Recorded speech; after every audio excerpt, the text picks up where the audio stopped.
Olá, amados irmãos, graça e paz em nome de Jesus. Tudo bem com vocês? Irmãos, vamos dar continuidade à história patriarcal. Até o capítulo 25, versículo 18, vamos estudar sobre Abraão. No vídeo passado, falamos um pouco sobre a vida de Abraão, a sua obediência em deixar sua terra e sua parentela, sua ida para o Egito e a contenda dele com Ló. Hoje vamos estudar os capítulos 14 e 15 de Gênesis, dando sequência ao estudo. Então vamos começar. Abraão liberta Ló, capítulo 14. Ló escolheu a terra que parecia a melhor para o seu rebanho, guiando-se pela aparência e não pela vontade de Deus. Ao se estabelecer nas proximidades de Sodoma, acabou sofrendo as consequências de sua escolha. Quando a cidade foi invadida na Guerra dos 4 Reis contra 5, Ló foi levado cativo, experimentando o resultado de sua decisão precipitada e de sua insensatez. A terra de Canaã era densamente habitada e formada por várias cidades-estado, cada uma governada por seus próprios senhores locais. Naquela época, Elão exercia domínio sobre a Babilônia e sobre outros povos da região, e as cidades situadas ao sul do Mar Morto estavam sujeitas ao seu poder como vassalas. Os exércitos invasores avançaram pelo lado leste do Jordão, atravessaram o deserto e seguiram em direção ao Mar Morto. O Vale de Cedim, localizado ao sul do Mar Morto, era conhecido por seus numerosos poços de betume, que atualmente se encontram submersos pelas águas. Ao ser informado da derrota militar que atingiu as cidades do vale, Abraão soube que Ló também havia sido capturado e levado pelos invasores. Então Abraão reuniu seus 318 servos e, com o apoio de seus aliados amorreus, partiu em perseguição aos invasores para resgatar Ló e recuperar tudo o que havia sido levado. Aproveitando a escuridão da noite, Abraão lançou um ataque surpresa contra os invasores. A estratégia foi bem sucedida. Ele derrotou o inimigo, libertou os cativos e recuperou todos os bens que haviam sido saqueados. No entanto, acima de toda estratégia e coragem, o fator decisivo foi a intervenção de Deus. Esse relato revela que Abraão possuía grandes recursos e era um homem de considerável riqueza e influência. Sua prosperidade e sua capacidade de mobilizar homens para a guerra fizeram com que os governantes de Canaã reconhecessem sua importância, levando-os a firmar alianças com ele. Durante a viagem de volta, Abraão foi fortalecido e abençoado por Deus, sendo preparado para resistir à tentação apresentada pelo rei de Sodoma. Agora, falando sobre Melquisedeque, a Bíblia o apresenta como rei de Salém, cujo nome está associado à paz, e sacerdote do Deus Altíssimo. Ao encontrar Abraão, após a vitória sobre os reis, trouxe pão e vinho, abençoou o patriarca.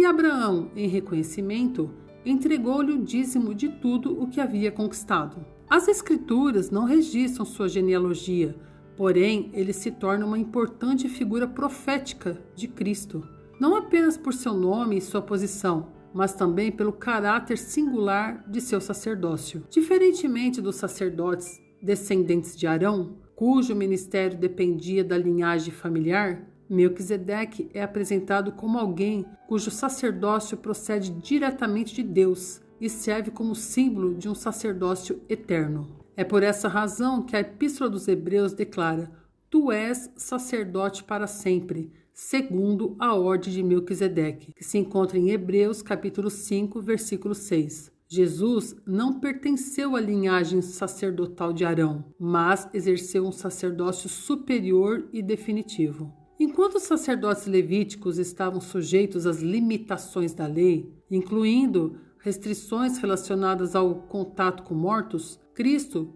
por ser sacerdote segundo a ordem de Melquisedeque, não estava subordinado a esse sistema. Assim, pôde oferecer a si mesmo em sacrifício, vencer a morte e estabelecer um sacerdócio perfeito e eterno, capaz de conceder plena salvação aos que se aproximam de Deus por meio dele. Agora, em relação ao dízimo, essa é a primeira vez que é mencionada na Bíblia, muitos anos antes da lei ser estabelecida. Nesse relato, já podemos identificar importantes princípios que fundamentam a doutrina bíblica. O dízimo aparece como um ato de adoração e submissão, por meio do qual Abraão reconhece a soberania de Deus. Também representa um gesto de gratidão, pois foi o Senhor quem lhe concedeu a vitória sobre os inimigos. Além disso, torna-se uma expressão de fé e fidelidade, revelando a atitude de quem serve ao Deus Altíssimo e reconhece que toda bênção e todo triunfo procedem dele. Depois de seu encontro com Melquisedeque, fortalecido pela bênção do sacerdote do Deus Altíssimo, Abraão recusou receber qualquer parte dos despojos de Sodoma. Com essa atitude, deu um poderoso testemunho diante do rei de Sodoma, demonstrando que sua confiança não estava nas riquezas deste mundo. Abraão não permitiu que ninguém, além de Deus, pudesse afirmar que havia sido responsável por sua prosperidade. Sua decisão revelou que ele não dependia do favor de um rei terreno, mas da provisão e da fidelidade do Rei dos céus. Assim, honrou a Deus e deixou claro que toda a sua riqueza e todas as suas vitórias provinham exclusivamente do Senhor.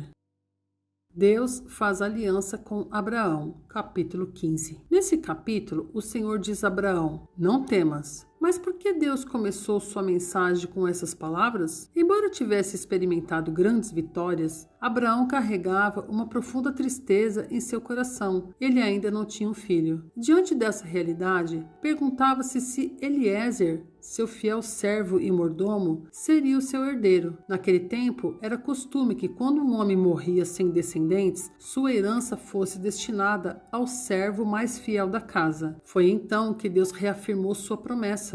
Declarou que Abraão teria um filho gerado por ele mesmo e que sua descendência seria tão numerosa quanto as estrelas do céu. Humanamente, isso seria impossível, mas Abraão escolheu confiar na palavra do Senhor. Por isso, a Bíblia declara: Abraão creu no Senhor e isso lhe foi imputado para a justiça. Essa afirmação é um dos versículos mais significativos de toda a Escritura, pois revela que Deus declara justo aquele que deposita sua fé nele.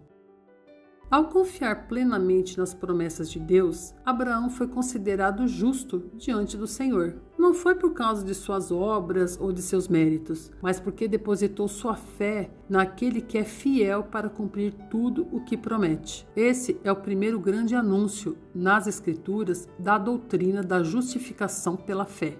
A palavra hebraica traduzida como creu transmite a ideia de apoiar-se firmemente em Deus, confiar inteiramente em sua pessoa e descansar em suas promessas. Essa é a fé que conduz à salvação, uma confiança sincera e perseverante no Senhor.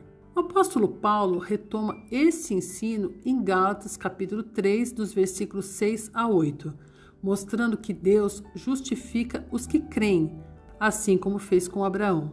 A aceitação diante de Deus não é conquistada pelas obras da lei, mas recebida pela fé. É por isso que todos os que confiam em Cristo participam da mesma bênção prometida a Abraão. Em seguida, Deus reafirma sua aliança com Abraão, prometendo-lhe uma terra que se estenderia desde o rio do Egito até o rio Eufrates. Ao longo da história, Israel ocupou a terra de Canaã nos dias de Josué e alcançou sua maior extensão territorial durante os reinados de Davi e de Salomão. No entanto, muitos intérpretes entendem que os limites descritos nessa promessa ainda não foram plenamente possuídos de forma permanente por Israel e que seu cumprimento definitivo ocorrerá no período do milênio. Canaã ocupava uma posição estratégica no mundo antigo, servindo de ligação entre a África, a Ásia e a Europa. Por estar situada no cruzamento das principais rotas comerciais e militares da época, essa terra tornou-se um local privilegiado para que o povo de Deus influenciasse as nações e testemunhasse da grandeza do Senhor. Para confirmar sua promessa, Deus estabeleceu uma aliança solene com Abraão, utilizando um costume conhecido no Antigo Oriente. Os animais eram divididos ao meio e as partes que firmavam o pacto passavam entre as metades, declarando de forma simbólica que aceitavam sofrer o mesmo destino daqueles animais caso quebrassem a aliança. Entretanto, somente o Senhor passou entre as partes dos animais, manifestando sua presença por meio de um forno fumegante e de uma tocha de fogo. Esse detalhe revela que a aliança era baseada na iniciativa e na fidelidade de Deus. Era o próprio Senhor quem assumia o compromisso de cumprir tudo o que havia prometido. A Abraão cabia apenas receber essa aliança pela fé e permanecer confiando na palavra de Deus, certo de que aquele que prometeu também seria fiel para cumprir. Deus revelou a Abraão que o cumprimento de sua aliança não aconteceria de imediato. Antes de tomar posse da terra prometida, seus descendentes viveriam cerca de 400 anos em uma terra estrangeira, onde seriam oprimidos e reduzidos à escravidão.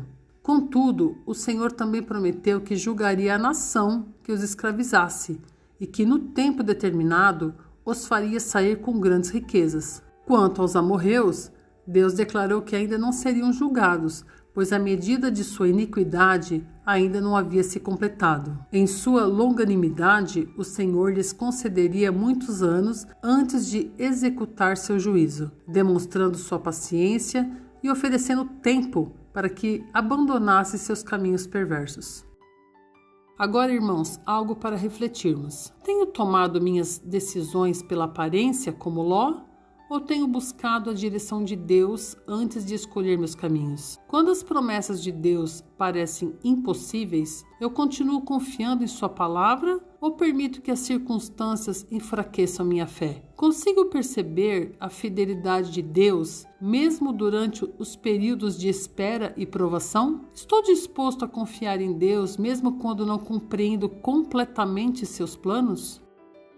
Irmãos, esse foi o estudo de hoje. Eu espero que vocês tenham gostado. E se você gostou, compartilha aí com um irmão em Cristo, com algum familiar, algum amigo, ok? Um grande abraço e que Deus os abençoe.